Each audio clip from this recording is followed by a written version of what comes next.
The year was 1492, and as the claim that the earth was round began to spread slowly, Columbus set foot on the Americas, and all of Europe was shocked. For Europeans, America was a golden opportunity to acquire new land and supplies, and most of Europe began to take an interest in it. In fact, it is theorized that humans settled on the American continent by crossing the Bering Strait from northern Asia, because Asia and the Americas were connected by ice during the Ice Age. Those people who crossed the Bering Strait became the American Indians.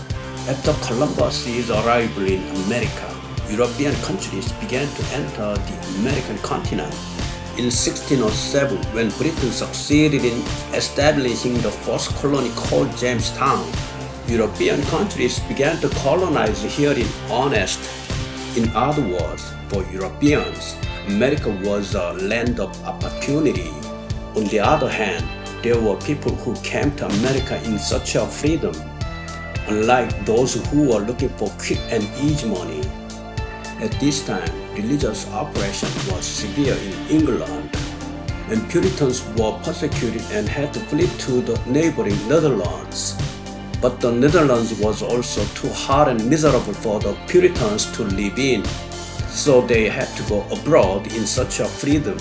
Thus, in 1620, the Puritans boarded the Mayflower and crossed over to America, which was a land of freedom for Europeans.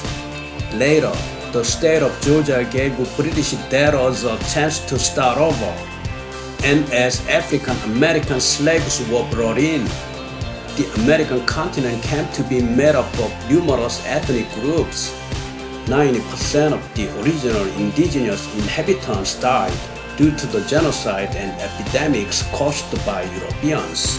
As most of Europe entered the Americas, each country gradually expanded its colonies. Eventually, the British formed 13 colonies from Virginia to Georgia.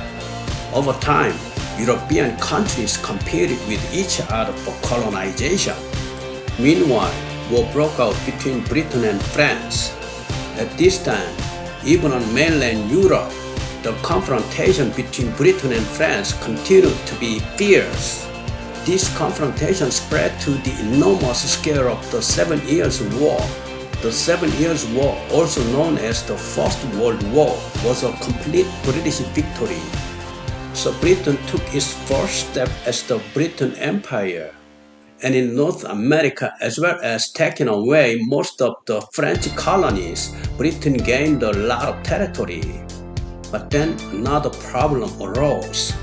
Britain spent a lot of money on war for a long time, and its national finances deteriorated.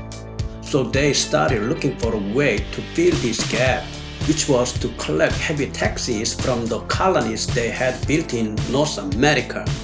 When the British imposed a heavy tax that was different from that in their home country, the citizens in the colonies protested fiercely, and the conflict between Britain and the colonies only grew larger. Under these circumstances, the colonists protested against the excessive tax collection by Britain, which led to one incident called the Boston Tea Party. Dressed up as American Indians, colonists broke into a British ship anchored in Boston Harbor and threw all the tea boxes on board into the sea. Upon hearing this news, Britain sent a large army to North America to counter the discontent of the colonists with guns and swords. Now, the colonists, who were trying to escape from England's control, were united to defend their freedom and rights. In 1775, a fierce war broke out between the colonies, who wanted independence as a new country, and the British Empire. France also assisted the colonial Continental Army. In this war that lasted for 8 years, the colonial Continental Army, led by George Washington as a commander-in-chief, defeated the British forces and achieved victory in the War of Independence. And finally, independence was recognized for the single nation called the United States, freed from British colonial rule. In this way, the United States, in which each of the small countries joined to become a single nation, began in earnest with George Washington, who was the commander-in-chief as the first president. The reason why there are 13 red and white lines on the American flag is to represent these 13 original colonies. In 1803, not long after the independence of the United States was achieved, this newly founded country attempted to expand its territory by expanding into the surrounding land. In fact, although the United States had gained independence from Britain, some European countries still had colonies in North America. Among them, France's financial situation was very serious due to frequent wars, so it decided to sell off its colonies in North America, and Napoleon of France made a big decision. Napoleon sold all of the Louisiana territory that France had in North America to the United States at a bargain price. America was also pleased since it just wanted to expand its territory. America's territory doubled in an instant when the United States bought the equivalent of its original territory from France for just $15 million. It was a really lucrative business deal for the United States. America is a very lucky country.